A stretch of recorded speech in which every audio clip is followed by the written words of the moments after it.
Avengers! Assemble.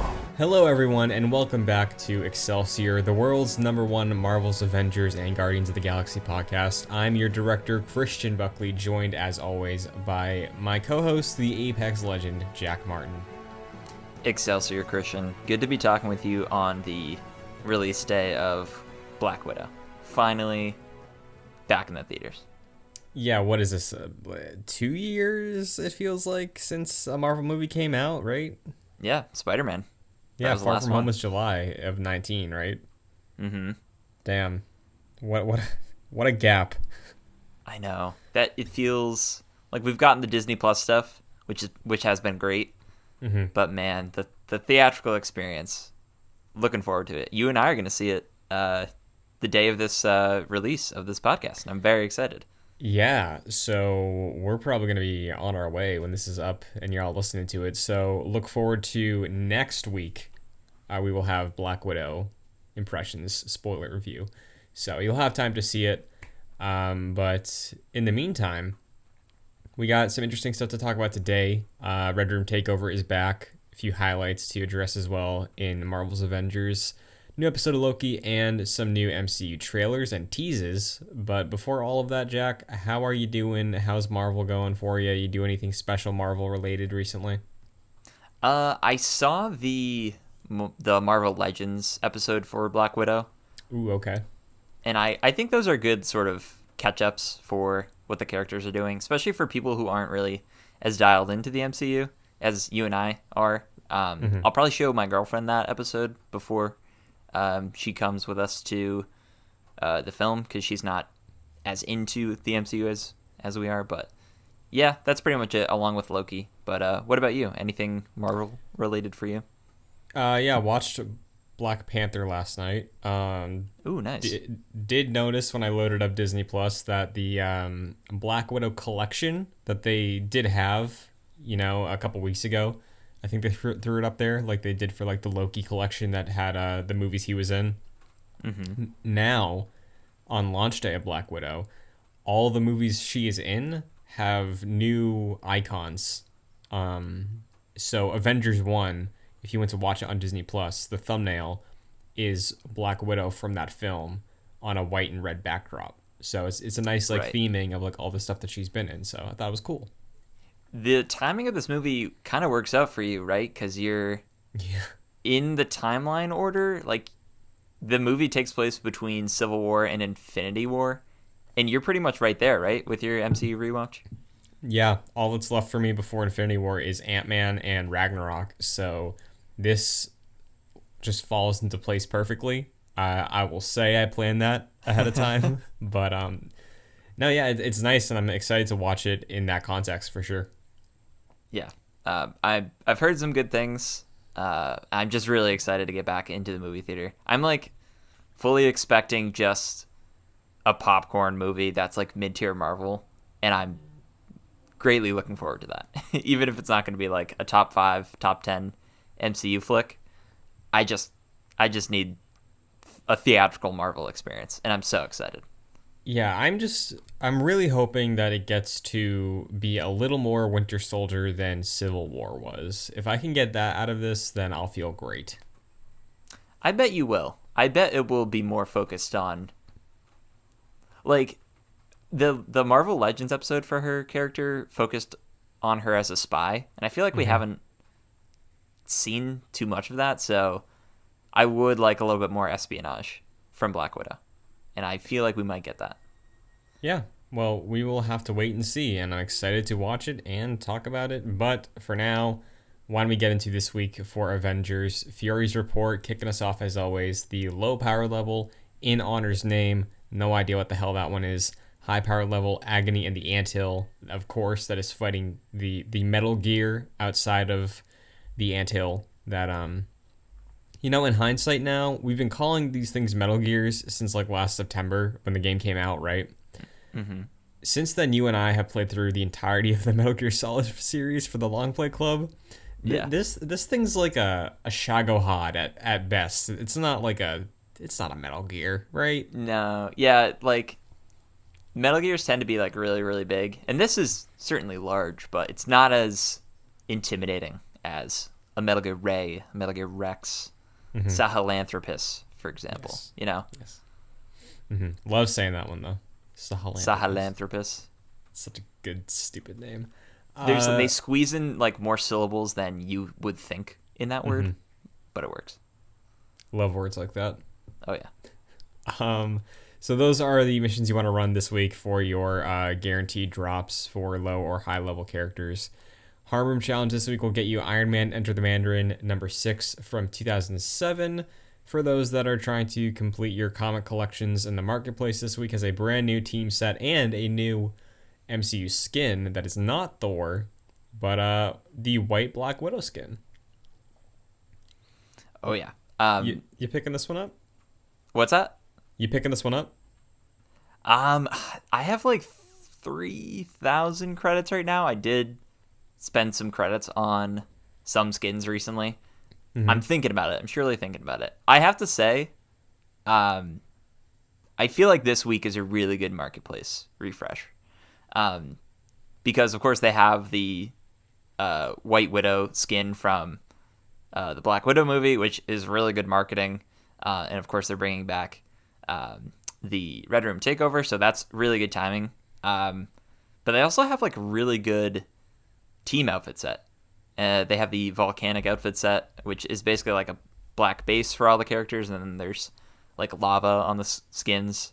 So right now it's Thor, Clint, Hulk, and Ms. Marvel all have their volcanic outfit sets. I really like this one. What about you? Do you think you like this set? I like the set because of what it like on paper. I like the set, right? Of like it's an interesting, cool color scheme, and the lava part of the costume is like moving, like it is animated kind of. So I think that's cool. I'd love to see a Thor skin like that has like thunder or something, or like lightning moving around the suit. That'd be very fun and very cool. I would absolutely buy that. But yeah, I did end up buying the new MCU skin for Black Widow. I didn't buy her endgame look because I thought it looked good, but I didn't want that one. The white one though, I do love the white suit that we've seen in the marketing for this movie. So that had to be purchased, and looks great in game. You know, you've said it before. I agree with you. The MCU suits are the most detailed, I think, suits that we've had as marketplace pickups. Just when you really get into the texture on them, the way they look, how they feel in game, like it's really well done. And Widow is in my rotation, so I wanted one of her MCU looks. And out of all the ones that there are, you know, I do like the Winter Soldier one and Avengers one, I guess, but this one I think is the iconic, like, oh, that's the one from the MCU, so picked it up. Yeah, that's a good call. It is very detailed, and I feel like Crystal Dynamics has been very good at, like, they've been on a roll recently with MCU skins. I feel ever since the Iron Man MCU skin, all of those skins have been like 10 out of 10. These are like great skins. Probably the best 3 skins of the game are Iron Man, Cap, and Black Widow's MCU skins. And I feel like Hairgate is less of a thing with this skin in particular. This is the first skin since Iron Man that has a character prominently featuring their hair down. And it looks mostly similar to the hair featured in the movie. And a lot of people freaked out about the differences between her hair with the Endgame skin and her appearance in the movie. And it's mostly similar. I think it's maybe slightly shorter in the game, but it looks pretty accurate. I always do like a side-by-side comparison, and yeah, this one looks incredibly good. I'm like very much considering getting this because she's also a level 150 character for me, so definitely thinking about it. I have like the knockoff white skin for her right now, but really thinking about this one. Yeah, so I definitely have seen Hairgate popping off again on the subreddit, and I think people want like a braid in her hair because that's the big thing for the movie, I guess. But like, I don't know. We talked about this a long time ago. It's the Crystal characters just in the outfit, so I'm especially after seeing this, fully preparing for, as much as it pains me to say it, Thor, as we see him in the game, shoulders up in that Yeah. Endgame suit. So we'll see. But I'm curious if I don't know if there's a specific comment on there. I know they said that Thor is getting an MCU skin. I don't know if they said he's getting an Endgame skin, but considering we went through a bunch of Endgame characters and then we got a Black Widow from Black Widow, do you think that maybe we get like a Thor from Ragnarok as the Thor skin? That might be a little easier and in line with what we already have in the game. Maybe, but it would be really weird if the only character that is featured in Endgame and this game doesn't get his Endgame costume. And I feel like people would be very disappointed because we've mentioned it for weeks at this point, but the Thor look from Endgame is the most iconic look of all of these characters. All of the skins have been have featured the looks from the third act for each character. And Thor in the third act of that movie is amazing. Of course, the braided beard and the Norse looking outfit and stuff like that. The look is incredible. And I think if they came out with the Infinity War look or the Ragnarok look or any other Thor MCU look, people would be gravely disappointed, myself included. I will say, if they decide to do Love and Thunder Thor, I'd accept that. I know we haven't gotten into marketing for that movie yet, but seeing like the set photos and the look of him as like the rocker dude with like very like 70s 80s inspired outfit, like I feel like that could also make me happy, because I think that's going to be another iconic look for Thor. Because I'm with you, Ragnarok definitely stands out, but it's not Thor the way that Endgame Thor is, you know? Right. I think if Black Widow did not come out this week, we would have gotten the Thor skin. I feel like it's very imminent. It's just kind of really apparent, like that Thor is the last one who hasn't gotten the Endgame skin, so it's coming. I feel like it's coming. But Christian, I feel like we really need to talk about the most important skin this week. We do. Please enlighten the audience. So, Captain America got the American Dream outfit. So, let me describe this for you. He's wearing cargo pants. He's got boots on the bottom and absolutely nothing up top. He's shirtless, save for some sunglasses and the shield, of course. You wrote in the doc, it's Top Gun inspired, and it certainly is. This is Tom Cruise in the scene where he plays volleyball.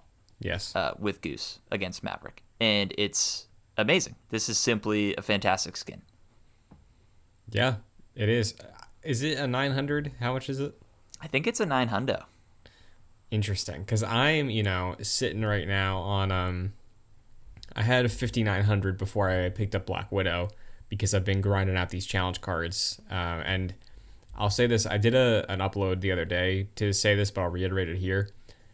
If you are sitting on challenge cards that are not complete, please, dear God, you have, a couple days, like a week and a half maybe, go into the Red Room Takeover, do Challenge Room 2 for characters who have, wipe out X number of enemies, use heroics on X number of enemies. Do that Challenge Room 2 first few waves, then just keep resetting.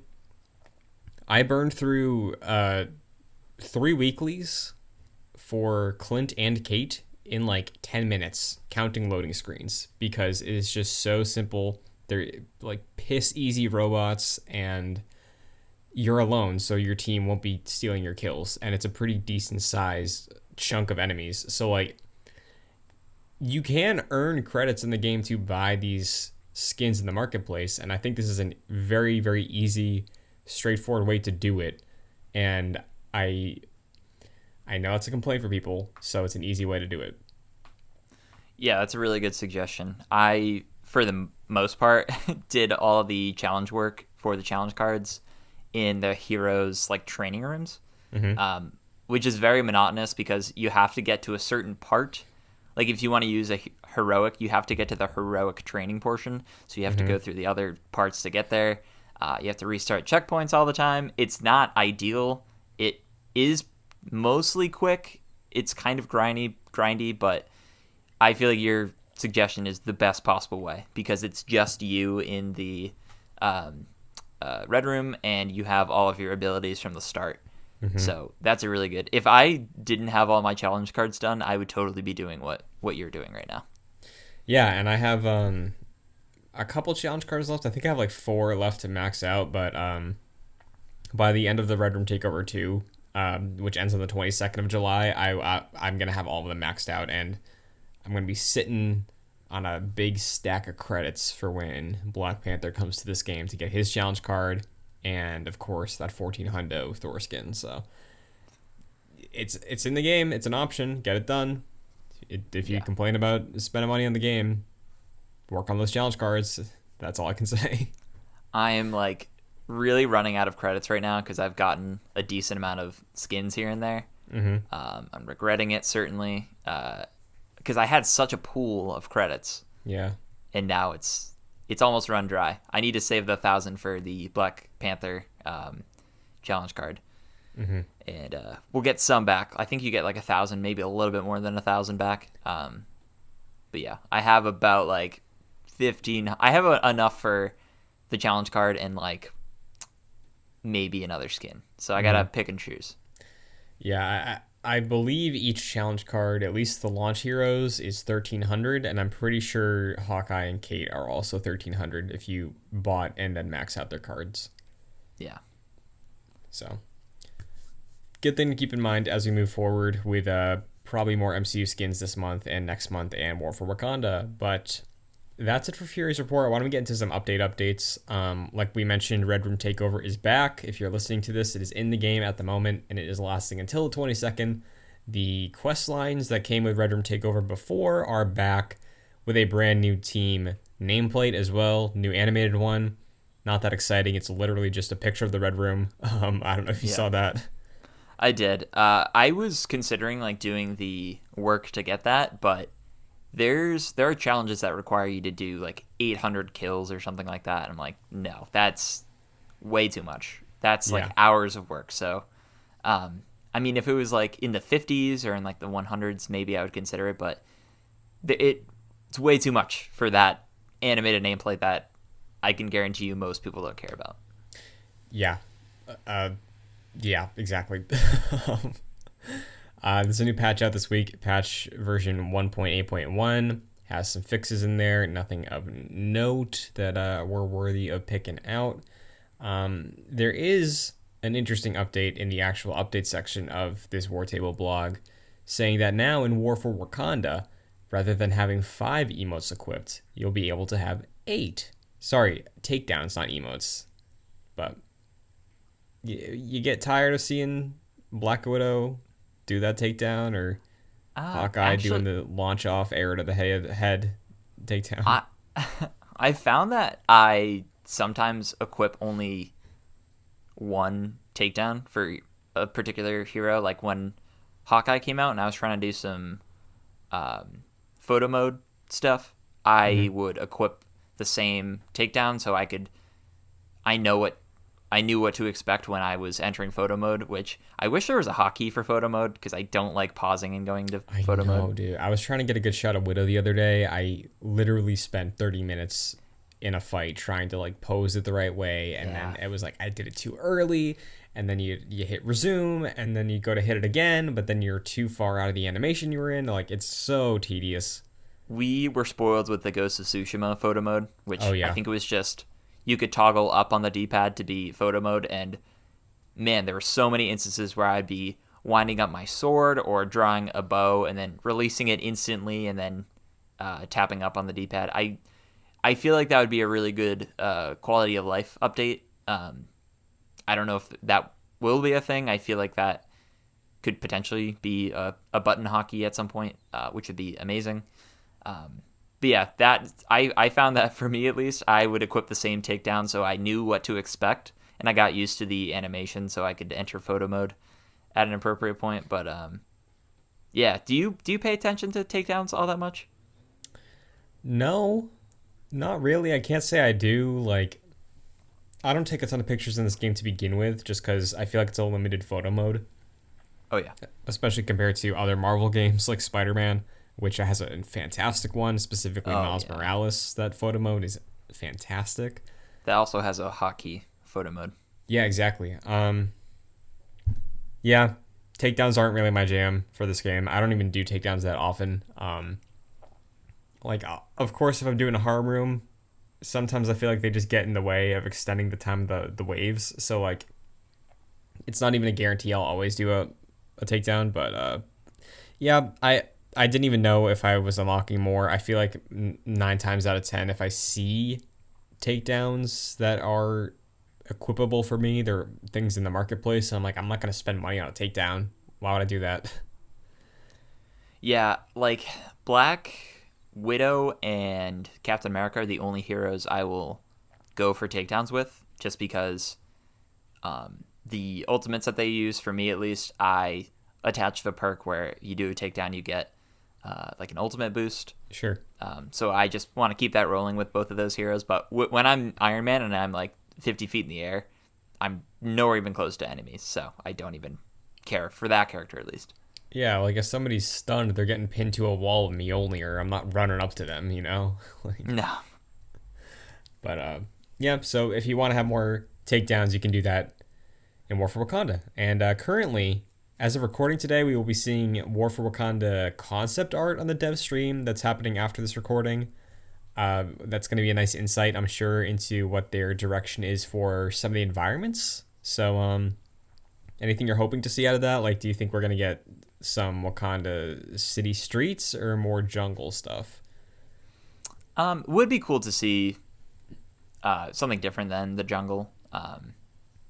So yeah, some city stuff. I would love to see what the like hub area looks like. Yeah.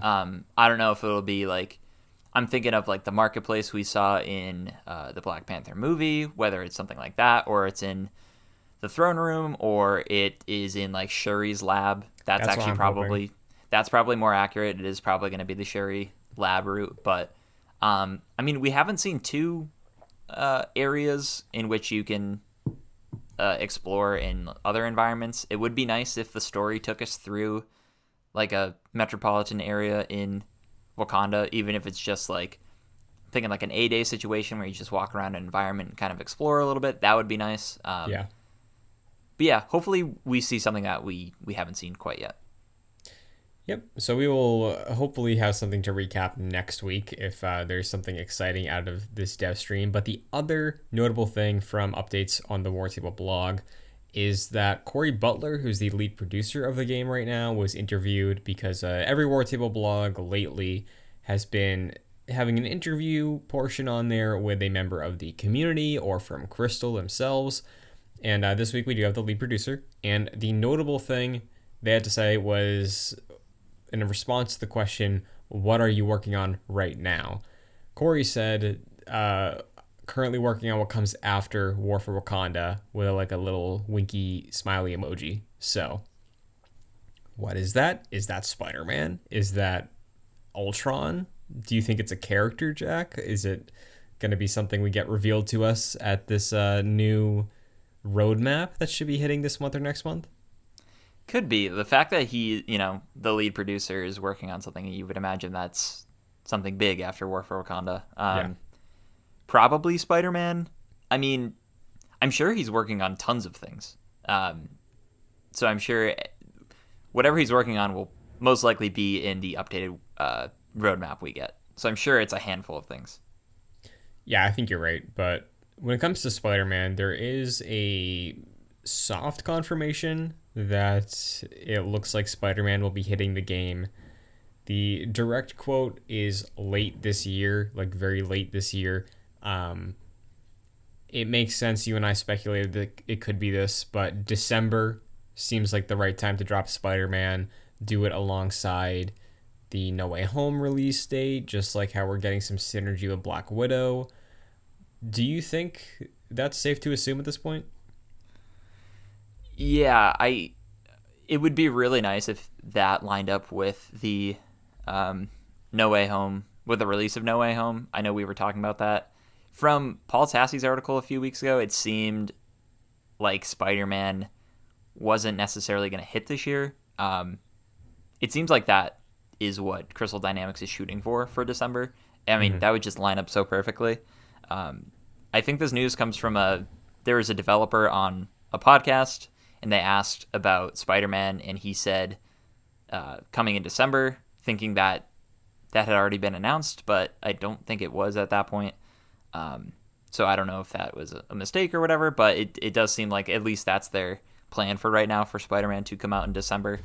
I know we were we were talking about like if Spider-Man is like, or if Crystal is obligated to release the Spider-Man content in 2021. I don't know if that's necessarily the case, but if it is, man, you're really cutting it close with that December release. Yeah.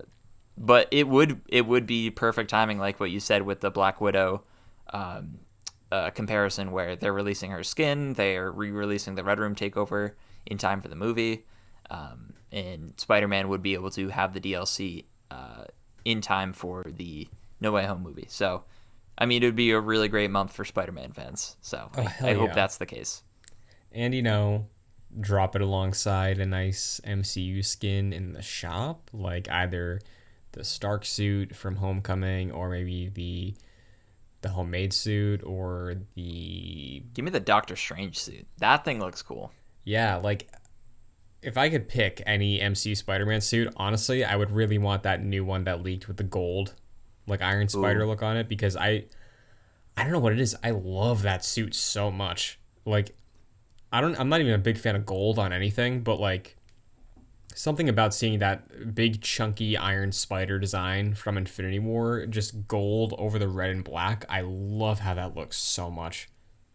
Yeah, the more I think about skins for Spider-Man in this game, the more I get disappointed because I don't know if they can match up with Marvel Spider-Man or Miles Morales, because they just have the best skins in that game, and they're all free.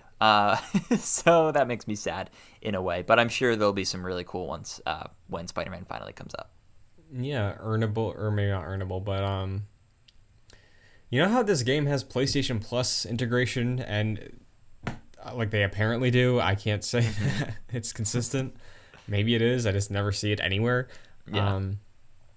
I think for PlayStation Plus subscribers, they should get the advanced suit as a costume, right? Because that's a PlayStation exclusive. That's the Insomniac White Spider suit. That's a great call. Like, I hope they would do that, considering it's PlayStation exclusive character, PlayStation exclusive game.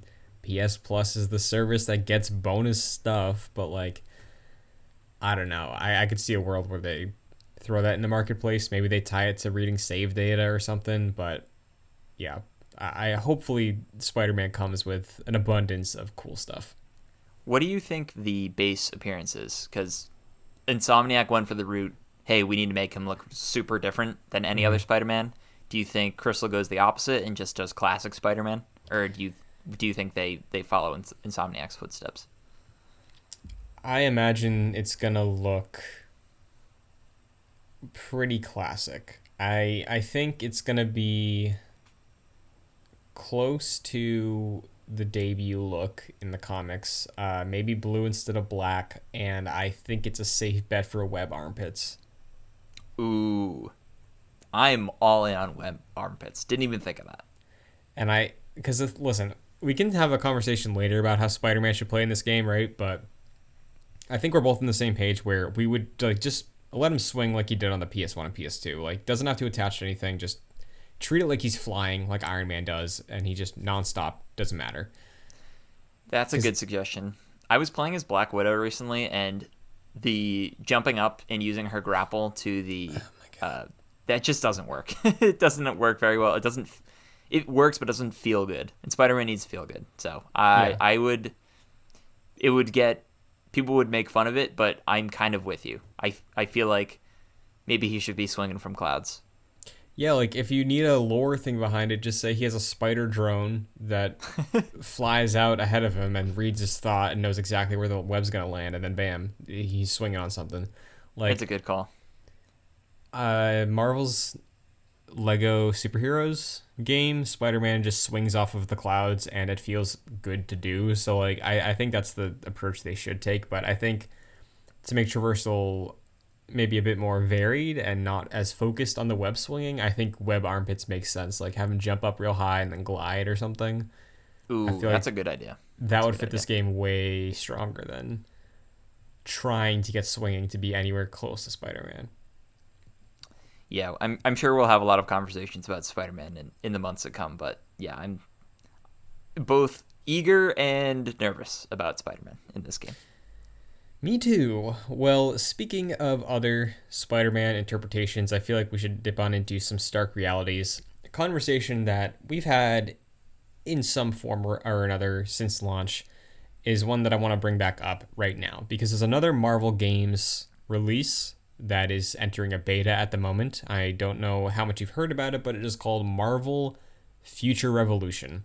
It is a iOS and Android game. I believe it's getting a PC release, but it is a MMORPG where you select a Marvel character like Spider-Man, Captain Marvel, Captain America, a variety of others. It's not a huge roster, but there's a decent number. And as you start the game, you get to customize how they look in your like player avatar, right? You can change aspects of the suits, you can change weapons, skins like that, just different headpieces, different torsos, gauntlets, and all that. And it is essentially a RPG sort of in line with Marvel Heroes from back in the day, but you're going for loot, you're going through dungeons, you're going through this persistent world with other players. I'm seeing some positivity from this, but I'm wondering if Avengers could ever get to be that point of exciting for a wider player base, the way that this game seems to be getting some momentum behind it. If it is really just constantly torn between are we a multiplayer RPG or are we a single player RPG? So I want to see where you're at right now because we both went into Avengers with some differing perspectives on the genre, and we know what the game is at this point. But seeing another Marvel RPG that is fully focused on multiplayer, getting some real positivity behind it, how do you look at Avengers right now? Hearing that, Well, Avengers has an identity issue, I feel, where it has an excellent single player campaign, and the all the DLC releases since then have been mostly single player focus with some multiplayer here and there. But the single player in Marvel's Avengers is great. It's a really good single player experience, and the multiplayer just hasn't been there, despite most of the marketing efforts being focused on or the lead up to the game being focused on, hey, this is what you're going to do as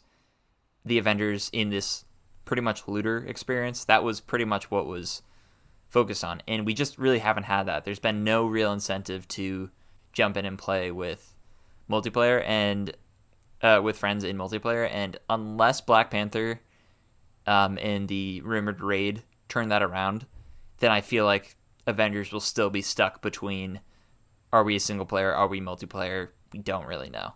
And that's unfortunate. Like I've said for a few weeks, I feel like a sequel needs to come out to sort of define what the developer wants the game to be.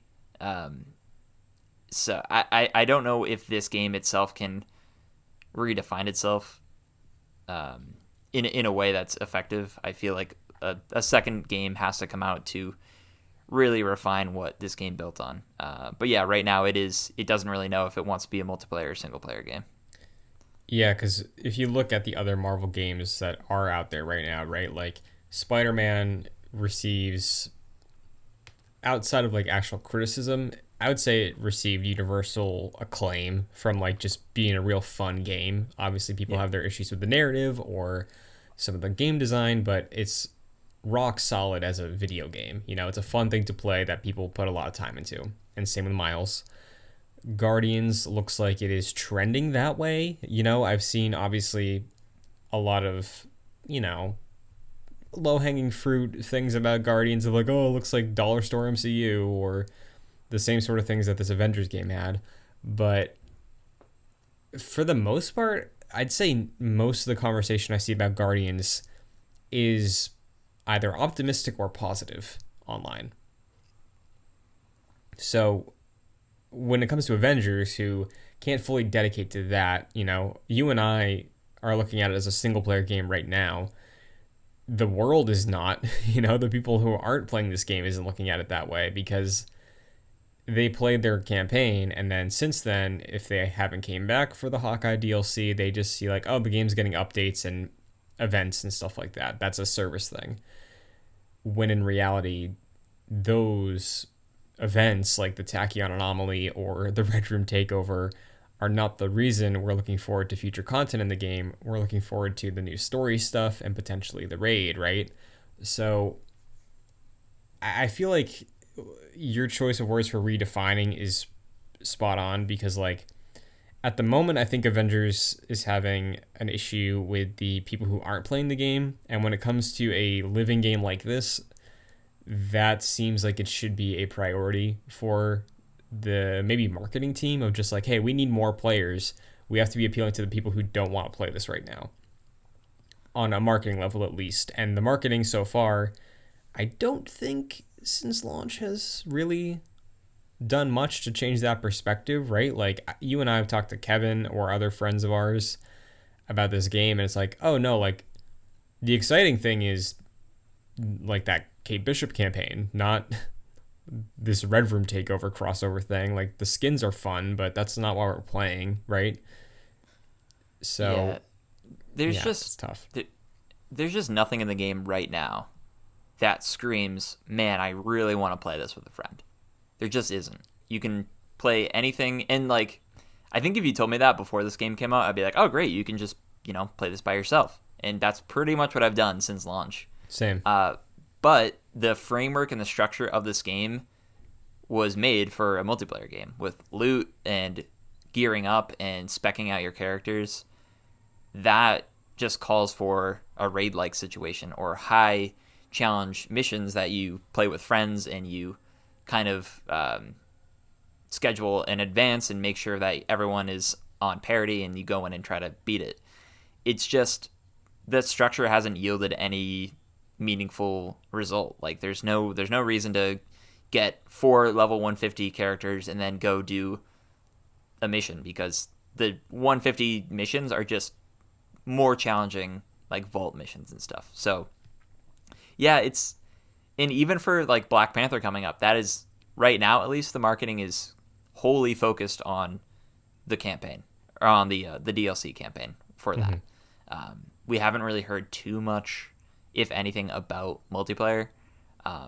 Like Cloning Labs has been kind of absent. I know we got a little bit about like the Omega threat level with the Super Adaptoid coming back. That is probably might be one of the biggest multiplayer events since launch. But yeah, it's mostly been a single player game, and I feel like they need to reestablish itself with another game that is maybe a better 50-50 split between single player and multiplayer.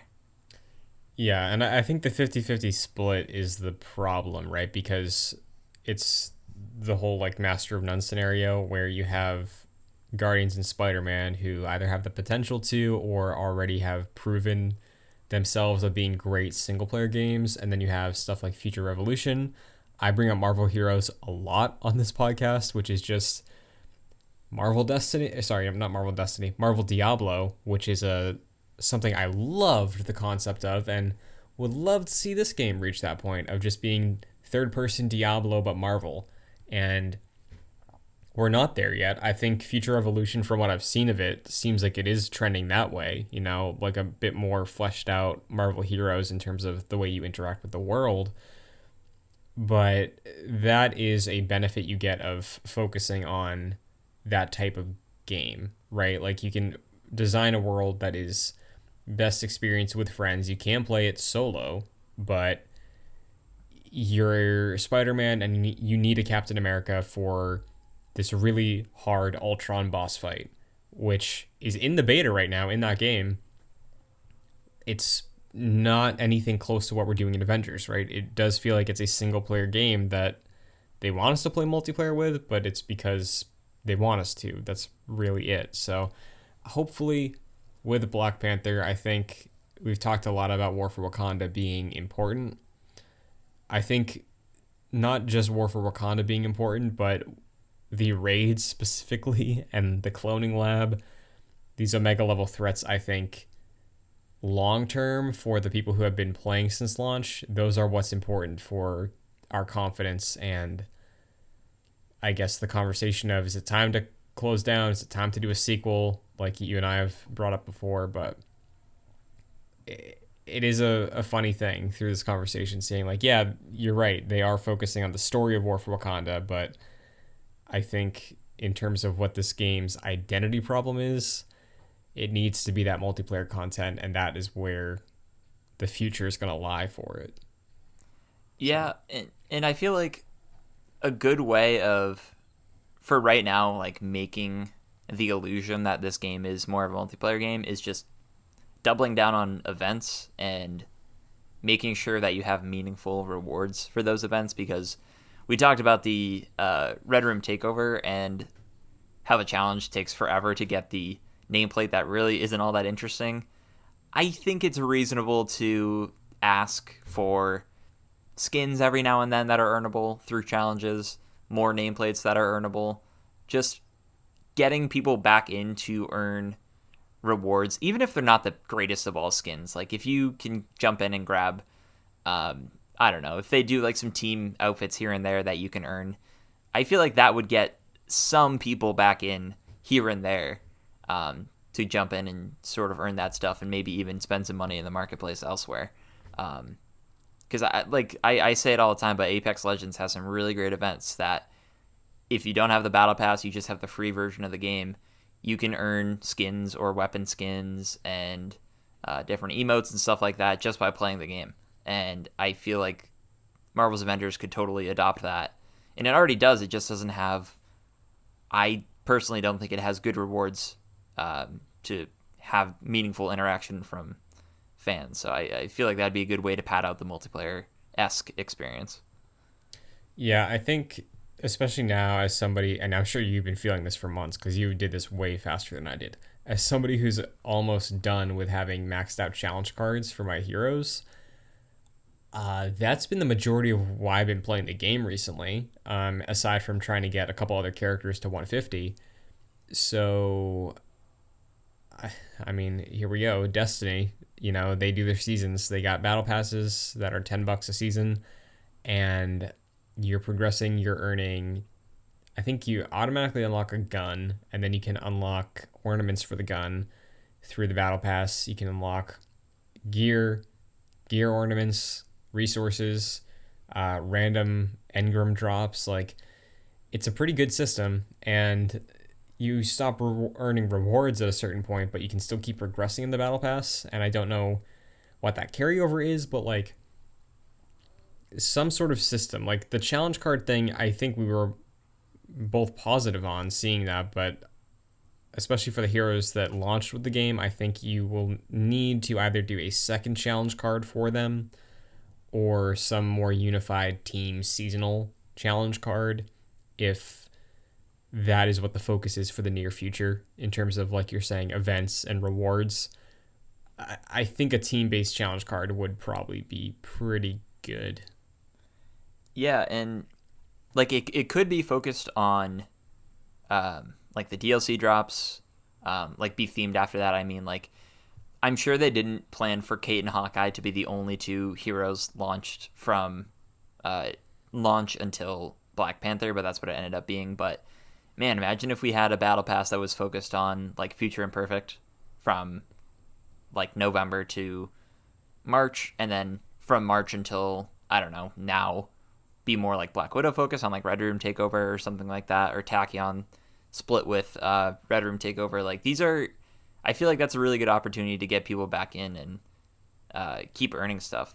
Most of the reason I jump into Apex every week is to progress the battle pass and to keep earning rewards. Because to me, that's a meaningful enough experience to jump in and keep playing the game. But for Marvel's Avengers, there's no sense of progression for me anymore. I mean, I've put 200 plus hours in this game, so that's kind of expected, but I have well over that in Apex. It's because there's always a reason for me to jump in there. There's always a reason to earn stuff in that game, and they're just. I feel like there's some models in games like Fortnite or Destiny and stuff like that that Avengers can look at and sort of base their a battle pass like system, just a meaningful way for people to come in and keep playing the game. Yeah, and I think the maybe not frustrating thing, but the thing that gives me hope, and I hope they see this, is the fact that there already is that in the game. It's just they have a lifespan, I guess, right? Once you max out that challenge card for Thor, what else are you going to do for progressing in Thor with? I know there's the Champion XP system, but that means nothing when there's no multiplayer content, right? So I think it's a tricky scenario. Obviously, things didn't go their way for launch, and that delayed everything, but I think for right now, with War for Wakanda in the near future, I think we're both still hopeful and positive about the outlook for this game, but it's stuff like this. It's seeing games like Future Revolution and Guardians and Spider-Man really focus on their one thing and be really good at doing their one thing, and hoping that Avengers can strike a balance, because it is hard, and it's very reasonable to see a world where focusing in on one side of this two-game Avengers Initiative operations sort of beast they have on their hands would make it better in the long run. So we'll have to wait and see. But for now, it does seem like story's the way to go. And hopefully when this Super Adaptoid fight hits this month, we'll be feeling a little better about it. But we'll wait and see. But meanwhile, we got some new stuff in the MCU. Jack, you see this What If trailer? I sure did, dude. This looks awesome. Oh, I yeah. was obviously I'm in on anything MCU. There's no way I'm gonna be like, you know what, I'm gonna skip this one. That's just not. It's not how anyone who likes the MCU functions. But I was like, okay, this seems like, maybe not canon. It is animated. It just seems like a little fun adventure.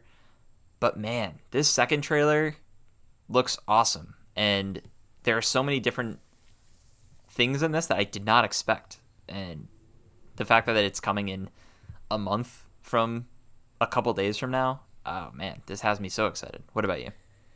Yeah, we know now it's hitting August 11th. I did see somebody say 10 episodes. I was not able to find like an official confirmation about that, but I think that makes sense for the span of most of their animated shows so far, like Clone Wars and Bad Batch.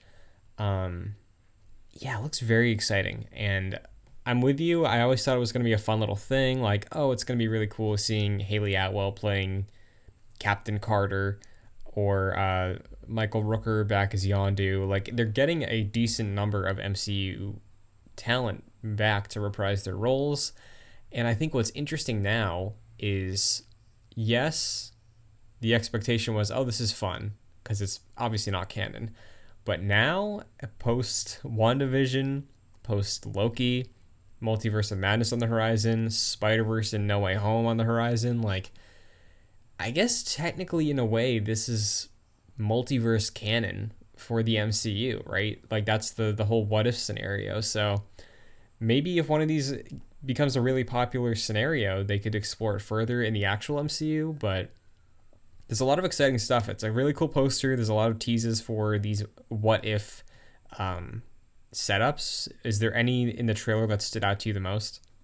Seeing Spider-Man, did not expect him to show up. I know some people online were mentioning that there were like rumors that the character wasn't able to appear in Disney Plus shows. That appears to be false, because he's like bright, front and center on in the trailer, and in the poster he's in the top left wearing a Doctor Strange, or it looks to be the Doctor Strange cape, could just be a different cape.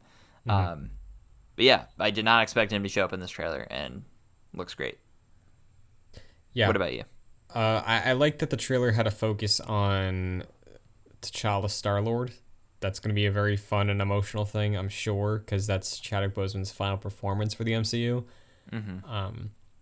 Plus, I love Michael Rooker as Yondu, and his whole arc in Guardians 2 is very emotional. So seeing the two of them on screen, presumably one last time, is going to be an interesting feeling of emotions, I'm sure.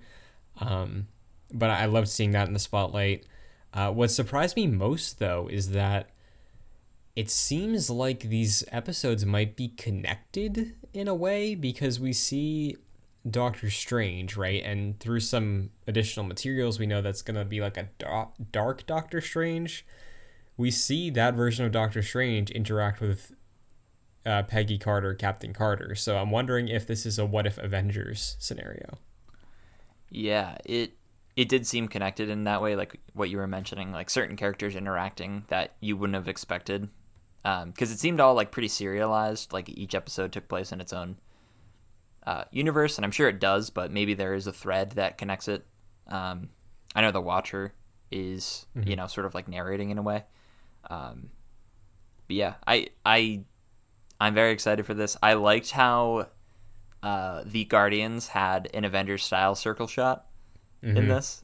Yeah, I feel like this is a really good like creative opportunity to just sort of have Marvel flex its muscles in a more different way than it has traditionally in the first animated MCU project. So that's cool. For sure. Very, very exciting. This week, though, on Disney Plus, there is, like you mentioned earlier, the Marvel Studios Legends for Black Widow. Another thing I saw being kicked around this week, I'm sure you saw this as well. Hugh Jackman, legend, it has been getting some traction on some Marvel fan sites. The internet is keeping their eyes peeled in the Marvel sections on Hugh at the moment because a couple nights ago on his Instagram story, so it's gone now, he shared, I believe it was a Boss Logic edit of like a black poster with some Wolverine claws. And okay, sure, that could just be a fun thing. He likes Wolverine. He's clearly emotionally tied to the character. He wanted to show some cool art. Apparently, I tried to find a source on this as well, but people were taking that image and being like, oh, Hugh was with Kevin Feige recently, and they showed a picture of Hugh Jackman next to Kevin Feige. I don't know if that's a recent picture or what, but multiverse, Hugh Jackman teasing things. Do you think that in any way, shape, or form, this is teasing an MCU debut for Hugh Wolverine? I mean, I don't know if this was teasing that in a way. I know. I mean, Kevin Feige worked on the X-Men movies, unless I'm wrong. Yeah, like the early ones for sure. I know he did. Yeah, so him and Hugh Jackman go way back in that regard. I'm sure they, stay in touch every now and then. So that him showing up in a picture with Kevin Feige doesn't really like set any alarm bells going off in my head. But now with the multiverse, like there's nothing is off the table. Like that is a possibility. And we even saw, we saw Ralph Bohner. I don't know exactly what that means right now. But there's definitely the possibility that actors from different universes can pop over and do that. It would be cool for him to be in more of like a mentor role in the upcoming Mutants. I don't know if he'll be in the MCU, but I certainly don't think it's out of the realm of possibility. Yeah, because you have to remember also, like, it's confirmed that Deadpool is still going to be Ryan Reynolds in the MCU, right? Like, which I keep forgetting about. Like, that's going to be something special. But, I think a while back, maybe around Logan, like when it was Hugh Jackman was wrapping up, I think I remember an interview where he said he would only ever come back to do an Avengers thing, right? Or like he'd do something with Iron Man or Thor or Captain America. Like he'd do that as Wolverine again. So like you said, no alarm bells or anything. It doesn't seem like it's too out there, but yeah, I don't know, man. I think with the multiverse out there, with if Tobey Maguire has a shred of a chance of returning as Spider-Man, I think Hugh Jackman can absolutely come back as Wolverine. Because listen, I love Toby, but like I think Hugh as Logan is way more of an iconic casting for a character than Toby as Spider-Man. 100%. He's up there with Robert Downey Jr. as Iron Man. Yeah. Like he's on that same level. In a way that you're right, Toby necessarily isn't. Sort of the more like the finished product is the more notable thing than Toby was, I guess. But yeah, I don't know if that's something I necessarily want to see. Like it, I don't know. I like the idea of Wolverine being in the MCU, but not like as an afterthought after the Infinity Saga. Obviously, this would only be happening because Disney bought Fox, and that was after. I think it was after the Infinity Saga. So yeah, I don't know. It would. I liked having Hugh Jackman have the finality of Logan, which is one of the most amazing movies I've seen. And I don't necessarily want that taken away from with an appearance in the MCU. So far, I'm trusting the MCU like I have been for the past, I don't know, forever. Nothing has really like stuck out to me as like any questionable decisions. Phase 4 is going to be the weirdest phase in the MCU, so maybe that changes. But right now, I have faith, so we'll see.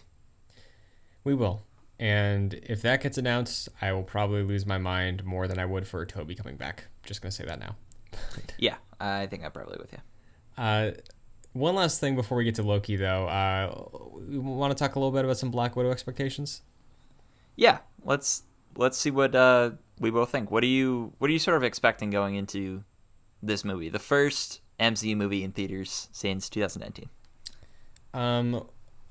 I'll preface it with this. I've seen some buzz right on my timeline. I've seen a little bit of people being like, hey, really liked it, stuff like that. Very, very minimal context about anything. But, it's sort of the same thing that everybody says whenever a Marvel movie comes out, but I just normally have seen it by the time I'm reading their stuff.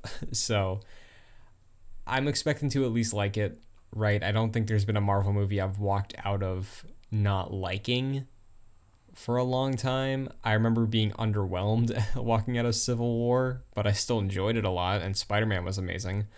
But yeah, I'm expecting to enjoy myself, right? It's been 2 years, and I love watching these movies in movie theaters, so I'm sure I'll have a good time with it. In terms of like predictions or anything like that, I am expecting at least one cameo from somebody who's probably dead in the timeline at this point, be that Steve Rogers or Tony Stark, from like a video message or something, not anything like, oh, I'm in person, like the way Maria Hill was in the Infinity War post-credit scene, right? Mm-hmm. Yep. Like something on that level. Like Nat is like, oh, I have to go do this thing, and then Steve leaves her a video message, right? Like something like that. Expecting to love Florence Pugh because I already do, and it's gonna be cool seeing her in this role. But yeah, I'm just expecting a good time. I don't think I will, in any way, shape, or form, leave this movie upset. What about you? Yeah, I'm with you there. My expectations are kind of set that this will probably, in my mind, be like mid-tier Marvel, which isn't necessarily a bad thing. Like I'm expecting this to land probably around like the first Avenger for me, which in my updated rewatch is like around 14, so I think it'll be like in the middle of the pack. That's at least where my expectations are set. I don't expect to be blown away. I've seen some similar reactions that you have, and I think that's kind of where people are landing.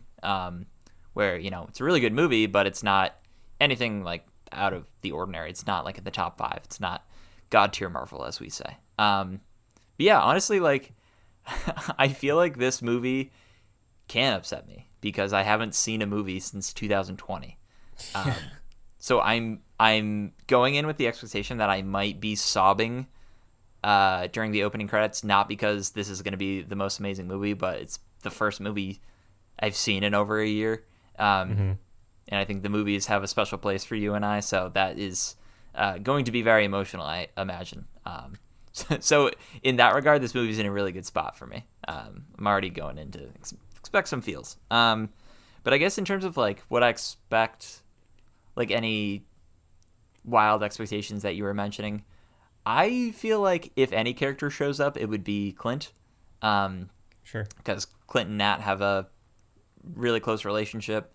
They were the Avengers without powers in the first Avengers movie, and I feel like in that regard, maybe we'd see. I don't think he'd be like an integral player because we haven't seen him in any of the trailers, but a phone call like what you mentioned, or Yeah, because a brief visit. he's on house arrest at this point still, right? Yeah, So yeah, I think that might be a safe expectation for sure. And I think in Infinity War, she's rolling around with Cap, Sam, and Wanda, right? yep. Okay. So maybe I think those plus Clint, because of the prior relationship, seem like the likely candidates, I'd say. Now, do you expect the post credits to be? So this takes place between Civil War and Infinity War. I'm sort of expecting the post credits to be maybe. I assume Florence Pugh is probably like taking over the Black Widow mantle. Me too. So I maybe expect her like in present day, post maybe Falcon and the Winter Soldier.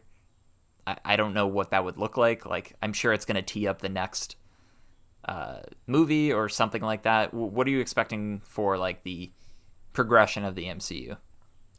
I'm expecting modern day, so like 2023 or wherever we're supposed to be. I'm expecting that. I'm expecting post blip, like we're dealing with with most of the newer content. It's gonna be Florence Pugh. She's gonna be in some market somewhere, and then she's gonna get freaked out, and then she's gonna walk into a back alley, right, to try and see if somebody's tailing her, and gonna have a confrontation. It's gonna be someone who we know. I'll say, oh, who should I pick? Who would even make sense right now? Fury's in space. Anyway, it's gonna be a scenario similar to at the end of Iron Man 1, where he finds Fury in his apartment and he's like, "I'm here to talk to you about the Avengers." Whoever is recruiting right now, maybe Rhodey, maybe Sam, being like, "Hey, we gotta talk about some Avengers business," and then it's teeing up the next Avengers team or something. I don't know. Or does Julia Louis-Dreyfus show up and say, "Hey, what about this organization I'm building?" Because wasn't she supposed to appear in this movie, or isn't she? Yeah, I think she probably still is, but I always assumed if she was going to be in here, it was going to be for Taskmaster. Yeah, that's probably right. You're probably right. But like, I don't know who else. Like, do you think it would be maybe like Haley Steinfeld, Kate Bishop? Oh, that could be. That could Maybe. be. Because that would tee up the Hawkeye show coming out soon. Yeah, because I think Florence Pugh also is in the Hawkeye show. You nailed it. That's it. That's 100% it. So she's going to get stalked by Kate Bishop, and then there's going to be some conflict there, and then they're going to become friends and hang out with Clint Barton, right? You think Lucky's there? You think the dog's there? Ooh, that'd be very good. Very, very good. Sure. Sounds good. Sounds good. I'm just really expecting a popcorn movie, Christian, at this point, and that is totally fine with me. Yeah. Like you said, maybe having some emotional tears just being back. If I'm upset leaving the movie, it's the fact that we're probably not going to be able to get another one of these with Scarlett Johansson. But, I mean, if we can get a Black Widow series from Florence Pugh, not series, but like movie series, then yeah, sure, sign me up. But we'll see. I'm excited. So excited. Hell yeah. With that, let's talk about the second to last episode of Loki. This is episode 5. Bit of a different one from the previous weeks, but starting thoughts, spoiler free. What did you think of this one, Jack? I liked this episode, but I think it's probably my least favorite episode of the show so far. There's some silliness in this episode, which we'll get to once we get into our spoiler discussion. It doesn't distract too much, but it was just enough for me that I thought it took away from some of the emotional weight that the show has presented so far. There's some ground that I think is retread in this episode that I feel like we got enough of. at certain points, I feel like there's emotional payoffs that I don't feel like was quite deserved. Maybe it could have needed another episode of building up of character relationships that it would have felt a little bit more earned. And it's sort of the big action set piece of the third act of Marvel projects that I was sort of expecting for next week. So in a sense, I'm sort of glad that that's over with. But yeah, it wasn't necessarily my favorite episode of the show, but I did enjoy it, and I feel like it leaves off in an interesting enough place where I feel like every episode always leaves off where I'm interested to see what comes next. So, what about you? Yeah, I thought it was fine. It's definitely my least favorite of the season, I think. It was cool seeing them explore the void, as they call it, this wasteland that is where the TVA dumps its trash. The actual motive of the episode and the objective I thought was clever enough. It worked with everything we've set up in the past few episodes of the power of our Lokis, the potential of them, what their goals are. It made sense. It just kind of felt like going through the motions isn't the right way to phrase it, because it definitely was a little weird. But it was like okay, I guess we needed to do this. Doesn't feel like it's the second to last episode of a season of TV, but it was still good. It was fine. Nothing major, just fine. But why don't we get into spoilers? Yeah, it was fine. Like, seeing Loki deal with the other Lokis was charming. I didn't think anybody was annoying or overstayed any tolerance I would have had. It just didn't feel like we got to dive into them that much, but I also didn't really want to dive into them that much. I don't know if you feel differently. I'm surprised that we fall on the same. I guess our opinions align more often than not. But I was expecting me to be like, or I already knew that I disliked this episode. I thought you would have liked it a little bit more, but that's good that we're on the same level. Yeah. In terms of like, man, I really did not like the Loki bowling alley scene. I don't like when shows and movies trivialize characters in ways like that, where it puts them in situations where it sort of pokes fun at them. And it was a situation where all of those Lokis were backstabbing each other and was just pointing out that Loki has been like that. And for me, it was like, we kind of already knew that. We're at the point where we're trying to progress the idea of Loki. And even I love the music in this show. It was purposeful in this scene where it sounded like a 60s sort of jovial Batman fight scene in like the old Adam West show, and yeah, I don't know, it just didn't sit well with me. It felt kind of distracting in a way. I didn't necessarily need that. It was a little too zany. Where I feel like the show so far has been mostly serious, despite having like a multiverse available and like a plethora of zaniness to dip into. It feels like this one kind of stuck out in that regard. So it was a short scene, but I just didn't really like it. I did like the other Lokis though, especially classic Loki. I feel like he has the most character progression in this show or in this episode. Yeah, definitely. And it was cool hearing his backstory the most, I think, because his life is sort of an avenue that I guess our Loki never considered, being able to outlive that scene with Thanos in Infinity War.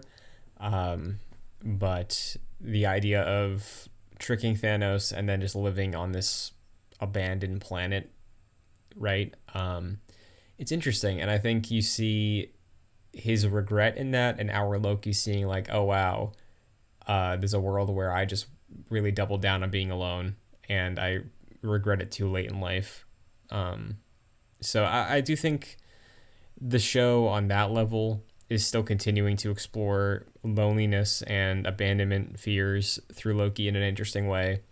But yeah, like the President Loki thing, I was like, oh, haha, yeah, fun. That happens to Loki, and then Kid Loki, I wasn't feeling too much. The alligator Loki I thought was funny. I thought that was a good bit. I feel like they didn't overplay it or anything like that. It was good. Um, but yeah, other than that, I don't think there was a ton of stuff that happened before Sylvie got there. It just felt like we were just waiting and watching Loki try to catch up, but not really doing anything. I don't know. It was weird. It was a weird paced I episode. yeah, I agree. I feel like a main draw for a lot of people online. I don't mean to sound like a pessimist, but I really feel like people like this episode because it was just littered with different Easter eggs. Yeah, And that always like perks people up to be like, oh, there's this thing here, and that's cool and all, but I don't think that increases the quality of the storytelling of the episode. Like, we see Thanos' helicopter from like the toy they made back in the day. That's funny. And we see Throg jumping underground next to Mjolnir. That's funny, and it's nice that they're exploring the multiverse in that regard, but I don't think that really necessarily makes it a better episode. yeah. I also saw. I'm sure you saw this too, but like Yellow Jacket's helmet from Ant-Man. Mm-hmm. Maybe Yeah. maybe that's where he ended up when he went subatomic. Like that could be a thing that we could explore maybe in future stuff. I think that's the more interesting Easter egg maybe. Um, but yeah, like it was cool. It just doesn't feel like a second to last episode, I guess, right? Because in the final moments, I'd say like the last 20, maybe the last 15, Sylvie shows up. She runs into Mobius. They make their way to Loki, and their plan for killing this guard dog dragon cloud thing is to enchant it, which again I thought was cool, made sense, good development for the characters, good growth for Loki being able to reach that point where he can enchant something and helping her and going along with trusting somebody else. Like it felt like it was a good payoff for their relationship so far in the show, in my opinion. It was just like pretty standard, kind of stuff of like, yeah, this is the natural place we were building towards, no real fanfare behind it, and then next week is the end. So it was fine. Yeah, you're right. It does kind of seem expected in terms of where the characters end up. I do wish maybe we had an episode or two more with both Loki and Mobius, but I think even more so Loki and Sylvie, where they had the one episode, which I thought did a good job of getting them to understand each other, but then at the beginning of episode 4, they were they were kind of like already in love. And it's Sure. like, well, I feel like we could have maybe used a little bit more time with the characters to flesh that out a little bit more. Even with Loki and Mobius, who had episode 1 and episode 2 to get to know each other, maybe it would have been nice to have another episode of them on a mission or something like that. Although at the end of the day, I do like the chemistry between Loki and Mobius and Loki and Sylvie. I just feel like maybe we could have had a little bit more time with those characters, fleshing out those relationships. Yeah, I think also we could see that next week as well. Like, I don't think there's anything that feels like a period at the end of a character arc or relationship. Like, I think there's potential we see Loki and Mobius together again next week. I think we'll absolutely see more of Loki and Sylvie to maybe flesh out where they're at right now. But I guess in terms of next week, we don't want to get. I mean, I guess we can because it's the last episode, so we can be a little speculative if you want. But I think an interesting point I've seen brought up is that unlike Falcon, unlike WandaVision, this is not a limited series. So it's pretty much all but confirmed officially from Marvel Studios that Loki is getting a second season. Mm-hmm. So, do you imagine that, furthering of relationship with Mobius or explanations from things about him and Sylvie or the multiverse at large, do you think they're all going to get resolved in the next episode, or is that going to be some season 2 stuff? I think we obviously get to know the person behind the curtain. It seems like there would be maybe a fight in the TVA to have like dual planes of actions and a fight in wherever they end up, which looks like Hogwarts, also next to Mordor with the Eye of Sauron, which I thought was funny. So yeah, I feel like that's probably what we're gonna get. We're gonna get some answers on like what this is. I'm still like very confused on what's going on. Like, is someone actually pruning the time, like making sure that there's one timeline, or is someone just getting rid of things that they don't like that is somehow interfering with whatever grand scheme that they have? I'm still confused about that. I hope we get some answers, because there is a possibility where we get to the end of that episode and just being like, well, what exactly was happening with the TVA? Like, are they actually preserving a timeline and whatnot? So we'll get that. I do feel like maybe Mobius or Sylvie or maybe even Loki like take over as the leader of the TVA. And that's how we get a season 2. That's kind of what I'm expecting. Similar to how like Valkyrie takes over as the king of Asgard, in that like that's where we leave off in Endgame. So I don't know, something like that. What are you expecting? I got some hoops to jump through right now. Okay, go with me. Jump through them.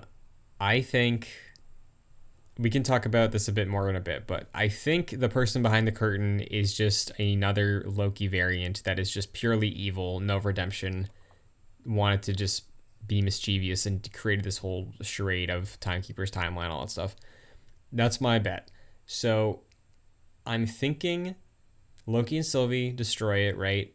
And what you said about one of them being in charge of the TVA, you've already made some comparisons to Monsters, Inc. in the show. Bring me there, Christian. I think Loki, Sylvie, Mobius, maybe all three of them, let's say the TVA is Monsters Incorporated, right? They take leadership over the TVA the way Sully and Mike Wazowski did, and they shift from, instead of pruning the timelines, we're going to undo all the stuff that the bad Loki did. So now instead of killing things, we're giving things life, and we're making people happy and laugh and restoring what was destroyed by our former scary tactics. I think that may be where we're going. And then season 2 is much like this new workplace comedy Monsters, Inc. show, just TVA. I really like that. It makes me think of the show we were supposed to get in the MCU that was like about like the cleanup crew in the MCU. Remember this thing? Damage Control, right? Yeah, it's supposed to be Damage Control, which showed up in Homecoming, I believe. It makes me think of like, oh yeah, now it's our work to sort of set things right. That's a good theory. I like that. Thank you. And I mean, when you were saying one of them take over, I was like, oh my god, it is Monsters, Inc. It really is. Because like, there's just so many other parallels. But yeah, I guess in terms of who's behind it all, do you have a guess? Do you think it's Kang? I mean, I feel like it has to be Loki, really. Like, I know it would probably make sense for Kang to be the leader, and it would tee up Ant-Man, the next Ant-Man, but I don't know. For that to happen, he would have to get away at the end of this episode. I don't know. I feel like it would just make so much more sense for a Loki to be behind this. And just the themes of like Loki overcoming himself. Yeah. Just make a whole lot of sense in terms of what the show has been setting up. Where, yeah, I don't know, this could be a Loki that is more akin to him in 2012, or I guess him a couple of weeks ago, or however long it's been. Mm-hmm.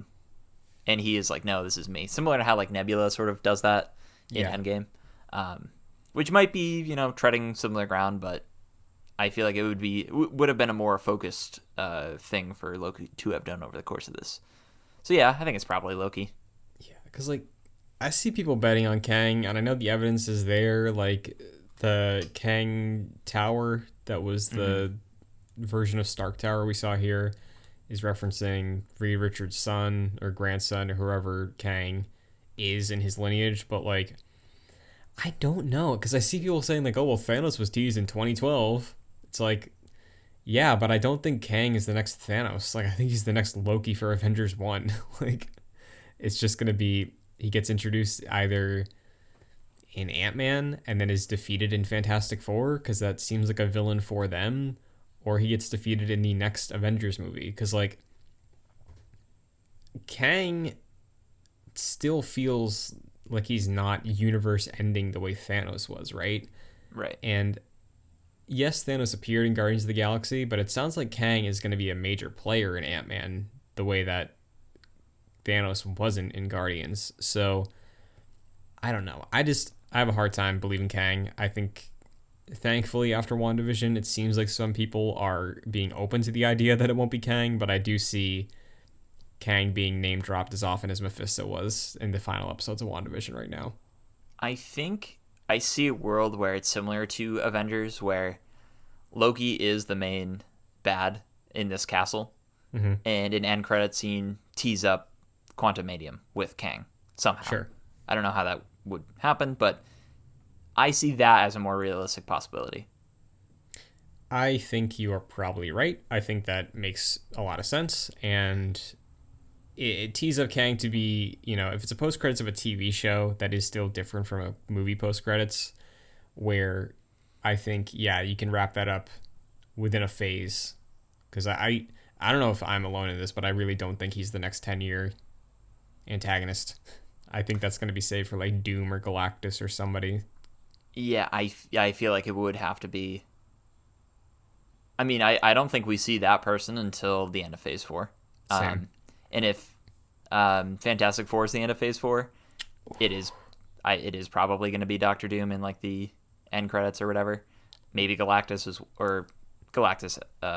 could also be that, but it would have to be someone huge, and I don't know if Kang the Conqueror has that level of impact. I'm not super familiar with him, but I mean, if you say Galactus, people know that that's a threat. If you say Doctor Doom, people know that's a big threat. So I feel like we won't get that answer until, I don't know, a few years from now. Right, because Fantastic Four is looking to be Phase 4's Avengers, and the big bad wasn't teased until the end of Phase 1, right? Mm-hmm. I think that's what people have to be prepared for. And sure, like Doctor Doom, maybe he's in play in the movie, but I do think post-credit scene, if you're teasing up your 10-year stretch, like how amazing would a post-credit scene be if you just see the Silver Surfer start surfing out into space? He's like, he's coming, and then that's it, and then see you in 10 years, right? Like, that makes a lot more sense, I think, than Kang, who, Jonathan Majors, great actor, but so is Tom Hiddleston, and look at what he did in Phase 1. I think that's the safe assumption. That's a good point. Is there anything... There's a few things about this episode that I really enjoyed. Did you like anything in particular in this episode that like really wowed you? I liked a lot of the stuff with Loki and Sylvie in their approach of trying to take down Alioth, I think was the name of the thing. Eliath, yeah. Eliath, yeah. I liked both of them, like trying to figure out the plan, just their banter. I liked when Loki and Mobius said goodbye, and they had some sort of mutual agreement of like, yeah, we were a little tough to each other, but we're there's a thing here. We're friends. And yeah, it was just a fun stuff. There wasn't any huge standouts for me, but what about you? So I didn't necessarily like the battle of Loki and Sylvius versus Eliath because there really wasn't one. Yeah. And them just fighting a big smoke monster, like that's not all that interesting to me, at least. I really enjoyed classic Loki's use of his like projection ability, and he just like projected Asgard, and the fact that they worked in Ride of the Valkyries with the score that was going on in this episode, like that was done so well, and I was really blown away with that. It's funny because I didn't like the music in the bowling alley scene, but I adored the score in this particular scene. So that was definitely a highlight for me. I also liked how Sylvie pruned herself. The shot of that just looked like super disturbing.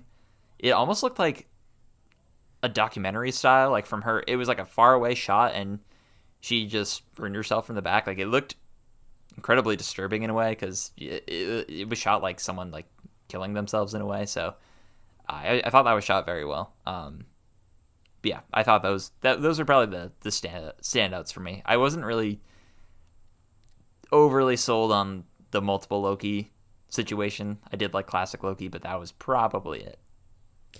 Yeah, classic Loki I think is the highlight of the episode for me, outside of just the payoffs that I think were handled well. Because very similar to where I think we're gonna end up next week, with him facing himself as an evil, like full evil Loki. I think he saw himself as one who was convinced he deserved to be alone for the rest of his life. So like, I did enjoy their back and forth, and seeing him sort of get some last redemption at saving the day for our Loki and Sylvie was nice. And for sure, out of all the variants this episode, I thought Heat was the highlight for sure. Yeah, definitely. Some of the other ones were just kind of silly, or in terms of Kid Loki, I wasn't really sold on the acting. Obviously, when you get, younger actors is not always the best. But yeah, I feel like he obviously had the most story to work with. He was giving his background and sounded like very similar to our Loki. If it just something happened that was a little different. So yeah, I thought that was the best for sure. Yeah. Well, we will see how this all wraps up next week. We will see if it is leaving on a major cliffhanger, because maybe a season 2 is coming. But yeah, I guess any final thoughts, any final predictions for next week before we sign off, Jack? And if not, where can everybody find you? Sure. I'm expecting an Answers episode. I'm expecting maybe a fight in the TVA and a fight wherever they end up at the beginning of this episode. Just because I feel like that's where the story's heading. I'm also kind of expecting maybe to be disappointed with this episode, because I haven't liked any of the final episodes of the MCU Disney Plus shows yet. Falcon and the Winter Soldier I thought was like a pretty bad episode in my opinion. The WandaVision episode was okay. So I'm sort of expecting it to land somewhere around there. And the fact that I didn't love this episode makes me a little bit worried, but I'm hoping it pulls through at the end. But yeah, you can follow me on social media at Fascinated Jack. What about you, Christian? Sure, you can follow me on Twitter, Twitch, and TikTok at Chun2D2, as well as here, youtube.com/joyclicks for the video version of this show under the Excelsior playlist, alongside the playlists for all of our shows. Like I mentioned, I did throw up a Red Room Takeover video if you want more insight into just the ease of the rotation of getting into there to grind challenge cards. It's a short one, but if you want the audio version of the show, you can check it out on Apple Podcasts, Spotify, your service of choice. If you enjoyed the show, rating it and reviewing it takes a quick second and helps us out a ton. And if you want to get us supported at the monetary level, you can check us out on patreon.com/joyclicks at the $1 and $5 tiers. $5 tier will give you producer credit on this show and every show, like Chris Sakis and Aaron Easton and Charles Applin. So thank you very much. That is it for this week in Marvel. Next week we will be back with the finale of Loki, maybe a shadow drop of some new roadmap or Omega level threat, and of course Black Widow impressions. But until then, Excelsior. Excelsior.